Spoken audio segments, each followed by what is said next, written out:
right, we are starting part 2 today in Crime Biters, and it's called Going Ape. Chapter 9. A few days a week, I volunteer at Shep's shelter. Shep's, which is run by this awesome guy named Shep Lansing, is the animal rescue place where I adopted Abby. But one of the most fun things about volunteering there is that I get to hang around with Kelsey Breed, the head animal trainer. Kelsey is from England, and I think she's really smart, although it's possible her accent might have something to do with it. Fact. English accents make people sound really smart, and rich too. I have no idea why. I don't think Kelsey was rich, but she was really smart, and she knew a lot about a ton of things. I like just listening to her talk because I always learn something. Fact. I think people learn a lot more by living out in the world than they do by going to school. Don't tell my parents I said that, and especially don't tell your parents I said that.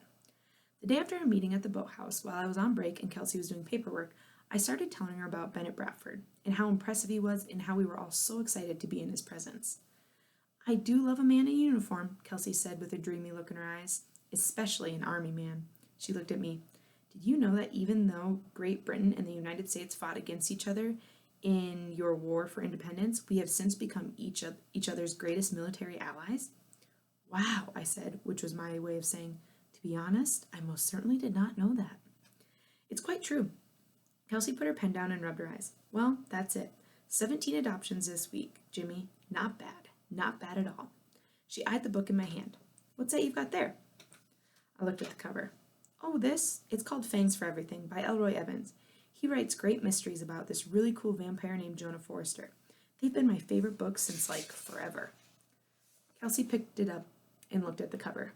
Cool. Are you into vampires? A little, I guess. Understatement of the century.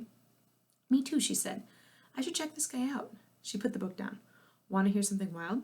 Some people think Prince Charles, the son of our current Queen Elizabeth, is a direct descendant of the real Count Dracula. No way, I said, even though I wasn't completely sure who Prince Charles was, or Queen Elizabeth for that matter, but I definitely knew who Count Dracula was. That is so cool. Oh, there's a lot of fascinating stuff about vampires out there, Kelsey said. She stood up. Well, I've got a beagle to train. Apparently, he finds laptops delicious. Need to disabuse him of that notion. Ta-ta, Jimmy. But I had a question for Kelsey now that I knew she was a vampire expert. Hey, can I ask you something? Have you ever heard about a vampire losing their powers? Does that ever happen? Kelsey considered that for a second. Well, I suppose it can. I mean, I'm sure in the long history of vampires, there must have been one or two who just stopped being vampires somewhere along the way, right? Yeah, probably, I agreed. Why do you ask? I thought for a second and then decided to just go on to my next question. And do vampires have to be humans? I mean, do you think it's possible for other kinds of species to be vampires? Kelsey looked at me with an odd expression on her face. What do you mean? Do you know a giraffe who's a vampire or something? I looked over at Abby, who was sweetly playing with a squeaky toy that looked like a mouse. I knew I was in a tricky spot. If I told Kelsey that I thought Abby was a vampire, but now I wasn't sure, she would definitely think I was insane. And once you think someone is insane, it's really hard to unthink it. Oh, not really, I said. I just like to think about stuff like that sometimes. I guess I have kind of a weird imagination. Well, to answer your question, I think none of us really knows the truth about vampires, Kelsey said. She looked around the shelter as if she were worried someone might think she was insane. That's what makes them so fascinating, the great unknown. So yes, I do think it's possible that other species can be vampires. And you know what? I think it would be awesome. Kelsey gave me a smile and walked away.